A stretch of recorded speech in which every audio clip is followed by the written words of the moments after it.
Hi, girls. How's 17? What a beauty, Californian Bungalow. The changes to this property are going to be quite significant. I don't have any fears about what's about to happen.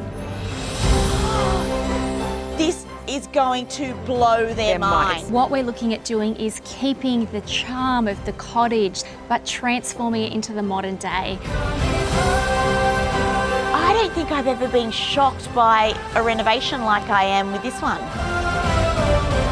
When you renovate, it's like a roller coaster of emotion. It is fraught with danger.